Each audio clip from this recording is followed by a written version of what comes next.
नमस्कार, मैं मंजरी। एमवीटीवी समाचार में आपका स्वागत है। खबरों का सिलसिला जारी करने से पहले आइए नजर डालते हैं आज के कुछ खास खबरों पर।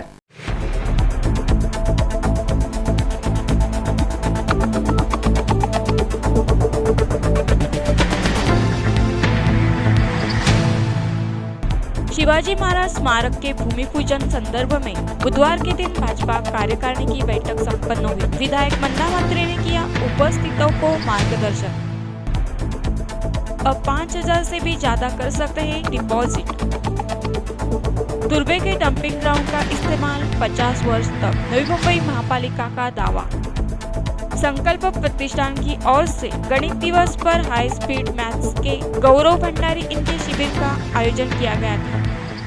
बुधवार के दिन भाजपा की कार्यकारिणी बैठक संपन्न हुई, जिसमें शिवाजी महाराज के स्मारक भूमि पूजन के विषय में विधायक मंदा म्हात्रे ने उपस्थितों को मार्गदर्शन किया है। इस दौरान भाजपा के संजय उपाध्याय, रामचंद्र घरत, डॉक्टर राजेश पाटिल, संपत शेवाले आदि मान्यवर उपस्थित थे। छत्रपति शिवाजी महाराज का अरबी समंदर में स्मारक बनाया जा रहा है। इसका भूमि पूजन 24 दिसंबर को पंतप्रधान नरेंद्र मोदी जी के हाथों से संपन्न होगा। इस बारे में बुधवार को हुए पत्रकार परिषद में विधायक मंदा म्हात्रे इन्होंने जानकारी दी। इसी के साथ बुधवार को भाजपा कार्यकारिणी की इस संदर्भ में बैठक संपन्न हुई। इस बैठक में विधायक मंदा म्हात्रे, डॉक्टर राजेश पाटिल, मारुति भोईर, दीपक पवार, रामचंद्र घरत, दीपक वैद्य, सुनील पाटिल, संपत शेवाळे आदि भाजपा सदस्य और बड़ी संख्या में भाजपा कार्यकर्ते, महिला और युवा कार्यकर्ते उपस्थित थे। इस बैठक में विधायक मंदा म्हात्रे इन्होंने शिव स्मारक के भूमि पूजन संदर्भ में अपने कार्यकर्ताओं को विविध सूचनाएं दी और मार्गदर्शन किया। गुरुवार को निकाले जाने वाले मिट्टी युक्त कलश झांकी के बारे में भी विधायक मंदा म्हात्रे इन्होंने विस्तृत जानकारी दी और मार्गदर्शन किया।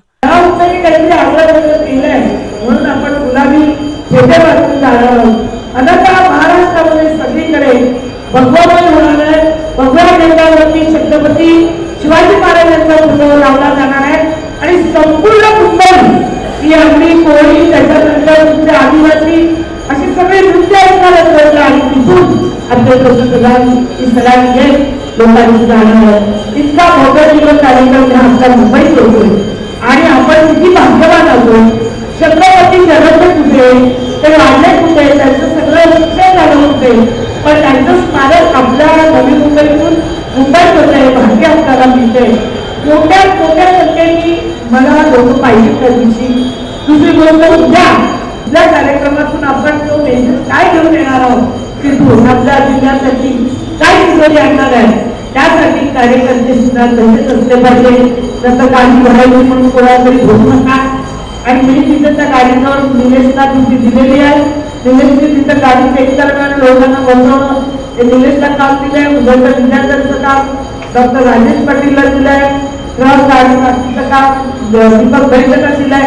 ज्याला सरपंचीची जी जबाबदारी घेतलाय, सगळं लागणार ते सगळं अरेंजमेंट करतात। प्रत्येकाला आम्ही काही ना काही जबाबदारीची वाटून दिलंय। मला आपल्याकडनं फार मोठी अपेक्षा आहे की आपण सुद्धा मला इथे साधन करताना की आम्ही काही ही जबाबदारी उचलायला तयार आहोत।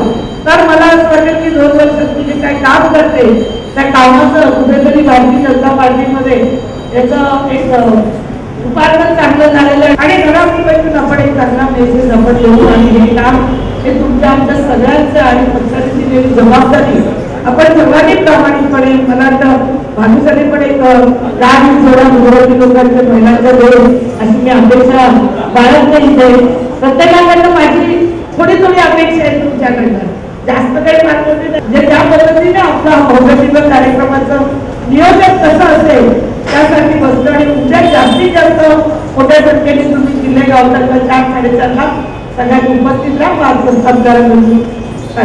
धन्यवाद। आज महाराष्ट्राचा मर्द कोण आहे, छत्रपती शिवाजी महाराजांचा आशीर्वाद कोणाला आहे हे आता महाराष्ट्राने दाखवून दिलंय। बरोबर ना? लोग डर रहे थे, लेकिन महाराष्ट्र की सरकार के काम के कारण, मोदी जी के नोटबंदी के फैसले पर गांव-गांव से हुए चुनाव में तीनों फेज में भारतीय जनता पार्टी नंबर 1 आई। तो हमारे अध्यक्ष राव साहब दानवे का परसों जो मोदी जी ने सभा ली मेंबर ऑफ पार्लियामेंट के साथ, उसमें महाराष्ट्र का निवेदन राव साहब दानवे ने किया और महाराष्ट्र में हमको जीत मिली, इसके कारण मोदी जी निर्णय आगे बढ़ा पाए। दोस्तों, हम एक निर्णय लेते हैं ना, तो कल क्या होगा इसकी चिंता हमको होती है। मोदी जी ने इतना ऐतिहासिक निर्णय लिया है, रात को वो भी सोचते होंगे भाई सही है कि गलत हो, लेकिन जब जब महाराष्ट्र का रिजल्ट आया और कल का चंडीगढ़ का रिजल्ट, तो मोदी जी को लगा और हम सबको लगा कि जो निर्णय हुआ है वो 100% सही हुआ है। कांग्रेस और राष्ट्रवादी कांग्रेस के लोग बाबा साहेब अम्बेडकर और शिवाजी महाराज के नाम से वोट मांगते थे, हमको ब्राह्मणवादी पार्टी बोल के हमेशा हमको चिढ़ाया करते थे। लेकिन डॉक्टर बाबा साहेब अम्बेडकर का भव्य स्मारक बनाने का संकल्प किसने पूरा किया? तो हमने पूरा किया। हिंदू मिल किसने लाके दी? तो हमने लाके दी। लंदन का बाबा साहेब अम्बेडकर का घर किसने लिया? तो हमने लिया। और इसलिए हम खाली बात नहीं करते, महू में उनका जो जन्मस्थली है वहां को इतना दिव्य भव्य बनाने का काम किसने किया? तो हमारी सरकार ने किया।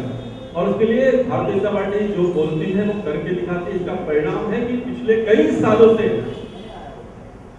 आम्ही अरबी समुद्रात छत्रपती शिवाजी महाराजांचा भव्य स्मारक बांधू असे बोलणारे, त्यांची सत्ता दिल्लीत होती, गल्लीत होती, महाराष्ट्रात होती, 12 डिपार्टमेंटच्या परमिशन लागतात, पण इतक्या वर्षात ते घेऊ शकले नाही।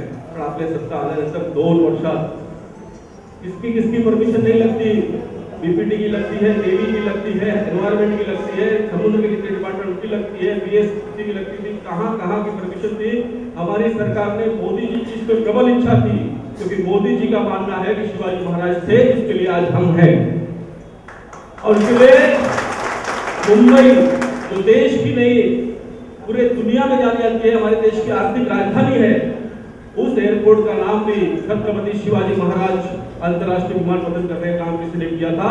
तो हमारी सरकार ने किया था। और इसलिए दूसरी बात, जब हम सरकार में आए हैं तो जो लोग केवल घोषणा करके वोट लेते थे, उनके मुंह पे तमाचा मारते हुए 24 तारीख को नरेंद्र मोदी के हाथ से छत्रपति शिवाजी महाराज के वंशज, साहू महाराज के वंशज के शुभ हस्तों से गिरगांव चौपाटी पर भव्य स्टेज बनने वाला है। वहां से बोर्ड पे बैठकर जिस टापू पर ये स्मारक बनेगा वो इतना भव्य है, 3600 करोड़ का प्रोजेक्ट है, 2 फेज में बनने वाला है। पहले फेज में 2300 करोड़ रुपए लगने वाले हैं और ये ऐसा स्मारक बनने वाला है कि इतना भव्य, इतना दिव्य स्मारक आज तक कहीं पर पूरे विश्व में नहीं होगा। 24 दिसंबर को होने वाले शिव स्मारक के भूमि पूजन के संदर्भ में कार्यकर्ताओं को मार्गदर्शन करने के लिए इस बैठक का आयोजन किया गया था। Cameraman Suraj Kamble, MVTV।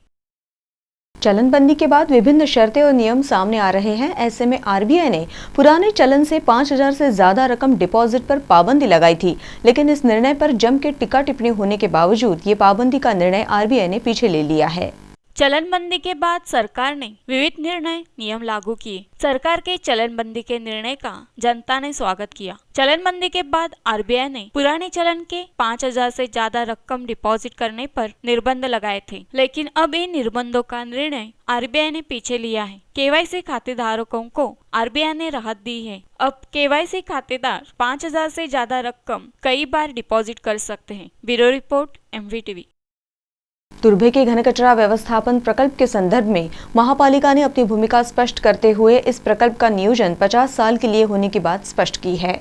महाराष्ट्र शासन ने नवी मुंबई महानगर पालिका को 1 जुलाई 2004 को तुर्भे के जमीन में से 65 एकड़ जमीन घन कचरा व्यवस्थापन प्रकल्प के लिए महसूल मुफ्त और सारा माफी के तौर पर दी गई है। इसी के अनुसार सन 2005 में पहला सेल बनाया गया। 65 एकड़ जमीन पर नवी मुंबई का कूड़ा कचरा नष्ट किया जाता है। इस तुर्भे के डंपिंग ग्राउंड संदर्भ में अपनी भूमिका सामने रखते हुए इस प्रकल्प का नियोजन 50 साल होने की जानकारी प्राप्त हुई है। इस जगह में से 6 और 7वां सेल बनाना बाकी है। पूरे 1 से 7 सेल का पुनर्वापर कर पूरी 65 एकड़ जमीन 50 वर्ष तक इस्तेमाल में ला जा सकती है, ऐसा दावा पालिका ने किया है। Bureau report, MVTV।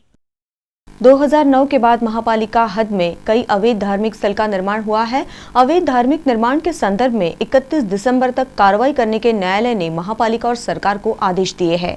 राज्य में 29 दिसंबर 2009 के बाद महापालिका क्षेत्र में 871 तो जिलाधिकारी के कब्जे में होने वाले जमीन पर 847 धार्मिक स्थल बनाए गए। महापालिका ने उच्च न्यायालय के आदेश अनुसार कार्रवाई कर 9 महीने में 225 तो सरकार ने 159 धार्मिक स्थलों पर कार्रवाई की है। सितंबर 2009 के बाद राज्य में बने महापालिका क्षेत्र और जिलाधिकारी के जमीन पर अतिक्रमण कर बनाए 1434 अवैध धार्मिक स्थलों पर 31 दिसंबर तक कार्रवाई करने के आदेश उच्च न्यायालय ने बुधवार को सरकार और महापालिका को दिए हैं। Bureau report MVTV।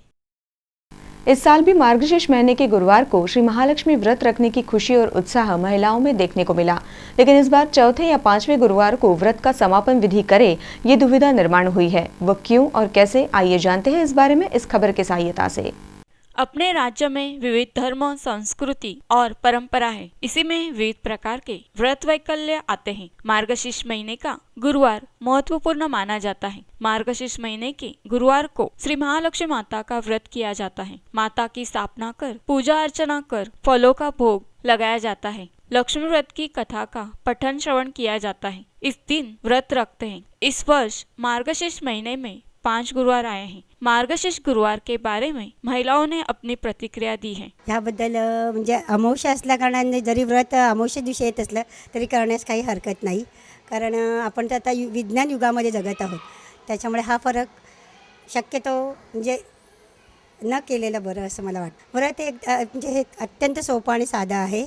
या व्रतामध्ये की एक म्हटलेलं आहे थालीमध्ये किंवा भांडं घेतलं जातं, त्याच्यामध्ये धान्य ठेवलं जातं आणि त्या धान्यामध्येच म्हटलेलं आहे एक पाण्याने भरलेला कळश असतो, त्या कळशामध्ये त्याच्यामध्ये पैसे, त्याचबरोबर म्हणू शकता आपण सुपारी, हळद कुंकू वगैरे वाहिले जातं। त्या तांब्याला त्या पूर्ण म्हणजे याच्या गंधाने आपण त्याला रेषा वगैरे अधोरेखित केलं जातं। त्याच्यावर 5 डाळ्यांची पानाऐवजी एक पान ठेवलं तरी सफिशियंट आहे, काही नीट ठेवलं जातं। त्याच्यावर नारळ ठेवून नंतर म्हटलेलं आहे महालक्ष्मी व्रताची इथे पूजा केली जाते। पोथीमध्ये तर सांगितलेलं आहे की अमावस्या असली तरी व्रत केलं तरी चालतं। प्रत्येक स्त्रीच्या श्रद्धेचा हा भाग आहे की चौथा गुरुवार करायचा का 5वा गुरुवार करायचा। तर आम्ही म्हणजे चौथा किंवा 5वा गुरुवार मांडला तरी चालेल, तशी काही हरकत नाही आहे। कारण विज्ञान युगातल्या स्त्रिया तर 5वा गुरुवार जसा वेळ मिळेल त्याप्रमाणे त्या ॲडजस्ट करतात। नाही, मी पण आज म्हणजे आजच मेसेज वाचलाय का ते तेवढं शक्य नाही आहे कर कोणी। चौथा गुरुवार आणि 5वा गुरुवार पण मानला जाणार आहे शक्यतो, म्हणून असं नाही। पण सूर्यास्तानंतर आपण केलं ना तरी व्रताचं तरी चालू शकते। मार्गशीर्ष महीने में किए जाने वाला व्रत महिलाएं बड़ी भक्ति भाव और श्रद्धा से करते हैं। कैमरामैन सूरज कामड़े के साथ राज चौहान, MVTV। 22 दिसंबर के दिन गणित दिन के अवसर पर करावे गांव में गणित के जादूगर गौरव भंडारी के मार्गदर्शन का लाभ विद्यार्थियों ने एक शिविर के जरिए से उठाया, जिस वजह से गणित विषय का डर कुछ हद तक कम हुआ होगा, ये बात तो निश्चित है।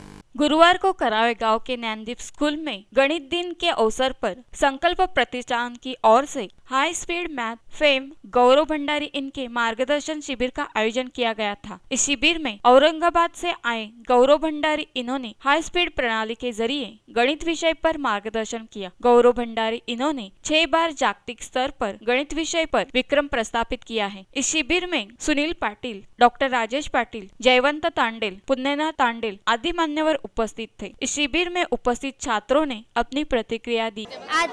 आधी गणित सोडवायची आम्हाला खूप भीती वाटायची, परंतु गौरव भंडारी सरांनी येऊन इथे आम्हाला सांगितले की वर्ग कसे करायचे किंवा पाढे कसे तयार करायचे, त्यामुळे आमच्या मनातील ही भीती दूर झाली आहे।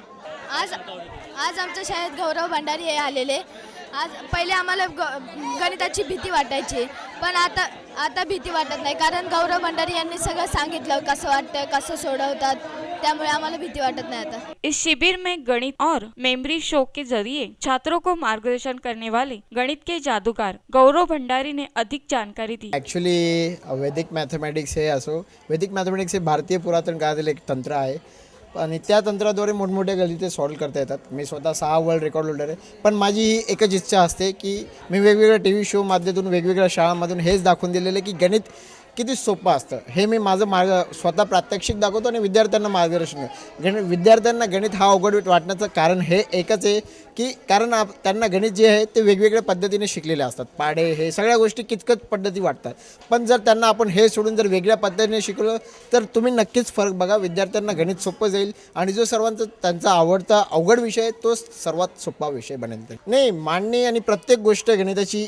एक काही विशिष्ट पैलूंवर आधारित असते आणि त्या विशिष्ट पैलूंच्या बाहेर काहीच नसते. बेरीज असो, वजाबाकी असो, गुणाकार, काही पण गोष्ट घ्या तुम्ही, पण ते विशिष्ट पैलू जर लक्षात ठेवले तर कोणताही प्रॉब्लेम कसाही असो त्याच पद्धतीने आपल्याला सॉल्व्ह करावा लागतो. हा नक्कीच ॲक्च्युली शासनातर्फे आम्ही सगळेजण मिळून एक प्रस्ताव ठेवणारच. आम्ही जे असे ट्रेनर्स आहेत ते आहेत, पण त्यामध्ये आमचं एकच मत असेल की विद्यार्थ्यांना या गणिताचा फायदा जास्तीत जास्त पोचून त्यांना पूर्ण पुढच्या आयुष्यासाठी आत्ताच जर शालेय विद्यार्थ्यांना या गोष्टीचं ज्ञान झालं तर ते पूर्णपणे याचा फायदा घेऊ शकतात. आणि ऑलरेडी काही गव्हर्नमेंट्समध्ये हे चालू झालेले आहे. वैदिक मॅथमेटिक्स लवकरच आपल्या महाराष्ट्रामध्ये सुरू होणार, मी अशी अपेक्षा करतो. इस शिविर के आयोजक जयवंत तांडेल इन्होंने अपनी प्रतिक्रिया दी है. एवढे मोठे गणिताचे तज्ज्ञ जादूगार 6 वर्ल्ड रेकॉर्ड असलेले गौरव भंडारी यांना इथं आणण्याचं कारण की एवढंच का ते मी एका त्यांच्या कार्यक्रमामध्ये गेलो असताना ते मला भेटले होते. तिथे मी त्यांना रिक्वेस्ट केली होती की आमच्या विभागातील सर्व विद्यार्थ्यांना तुमचा गणित कलावं यासाठी तुम्ही काही वेळ देऊ शकाल का. आणि एका सेकंदात त्यांनी होकार दिला आणि आज ती वेळ आपल्याला इथं भेटली आणि ते येऊन आपल्या मुलांसाठी चांगलं मार्गदर्शन केलं. आणि खरोखर सर्व मुलांना त्या गणित सोडवण्याच्या पद्धतीत सर्व मुलांना त्याचा भरपूर फायदा होईल ऐसा मला पूर्ण विश्वास वाटतो. इस शिविर में मिलने वाले मार्गदर्शन की वजह से छात्रों के मन से गणित विषय का डर कम होने के आसार हैं. कैमरामैन सूरज कामले के साथ राज चौहान, MVTV. आज के समाचार में बस इतना ही. कल मिलते हैं फिर इसी समय. तब तक के लिए देखते रहिए MVTV. नमस्कार.